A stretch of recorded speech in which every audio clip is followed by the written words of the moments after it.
पाकिस्तान आज़ाद कैसे हुआ था? तुम आज़ादी की खुशी ये मनाते हो? जब मुल्क पाकिस्तान आज़ाद होने लगा था, तारीख गवाह है कि 70,000 मुसलमान औरतों की इज्जतों को लूटा गया था। उलमाए किराम को तोपों के मुंह के सामने बांध कर गोले चलाए गए थे, पीछे से सरों को काटा गया था, तजलील की गई थी।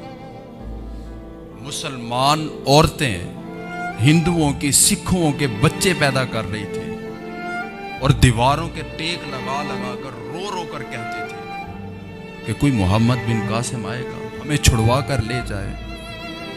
कई हजार औरतों ने अपनी इज्जतों को बचाने के लिए कुओं में छलांगे लगाई थी, खुदकुशियां की थी। ये मुल्क पाकिस्तान तब जाके बना था